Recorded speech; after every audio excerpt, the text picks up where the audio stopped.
Good. This book is called A Pig Parade is a Terrible Idea. It's a silly one. Like most children, you have probably thought to yourself at one time or another, I bet a pig parade would be a lot of fun. And yes, a pig parade certainly sounds like fun. It's even fun to say. Go ahead, say pig parade a couple times. Pig parade, pig parade. Fun, right?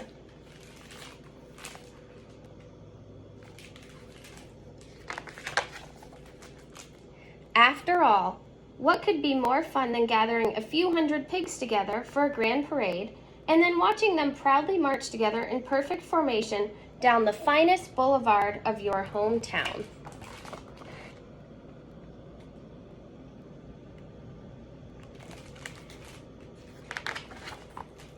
The only problem is, a pig parade is a terrible idea. A pig eating some corn. For one thing, pigs hate to march. They prefer to snuffle, which is kind of like walking with your nose. Snuffling is fine when trying to find leftover apple skins and acorns around the barnyard, but snuffling is simply an inappropriate way to conduct yourself along a parade route.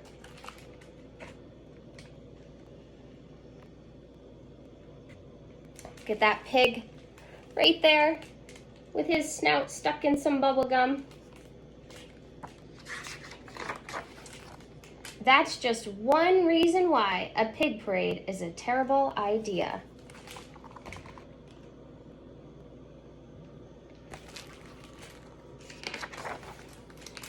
Also, pigs absolutely refuse to wear majorette uniforms.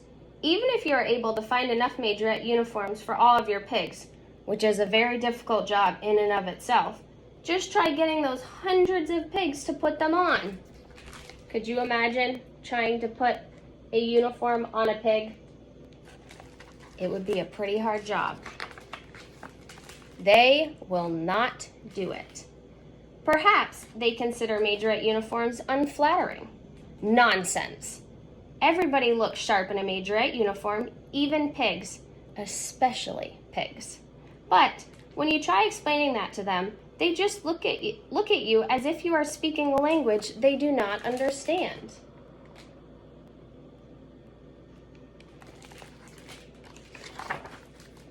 Again, a pig parade is a terrible idea.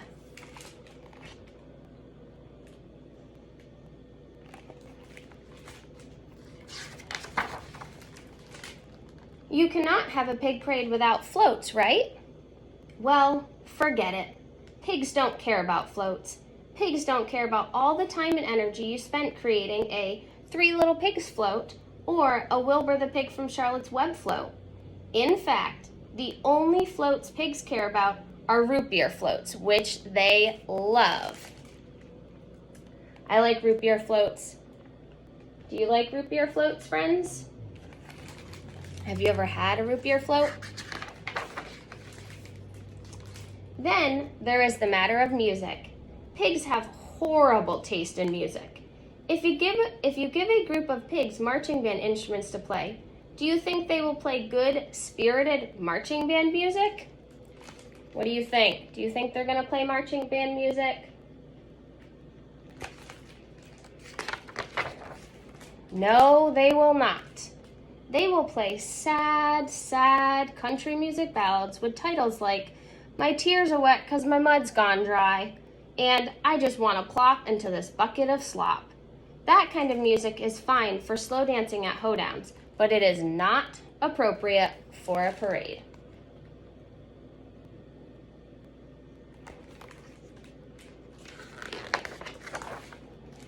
Face it, a pig parade is a terrible idea. Uh-oh, this naughty pig is eating some music.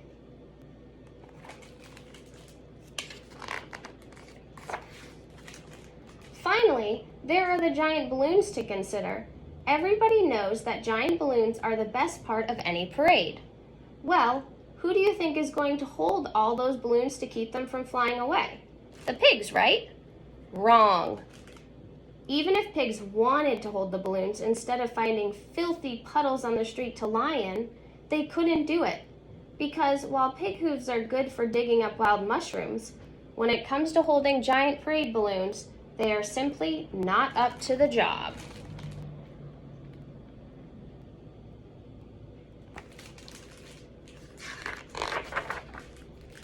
And what happens when balloons go unattended?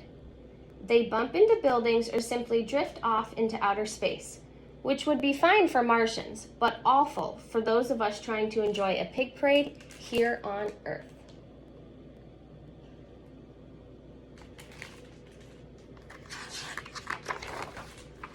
So, when you consider the constant snuffling, the refusal to wear majorette uniforms, the disinterest in pig-themed literary floats, pigs' preference for weepy country ballads, and their utter lack of discipline regarding proper balloon handling, it should be absolutely, completely, and totally clear that a pig parade is a terrible idea.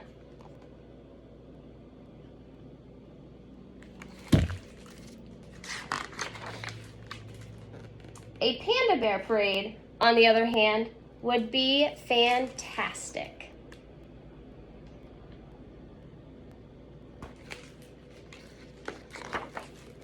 The end.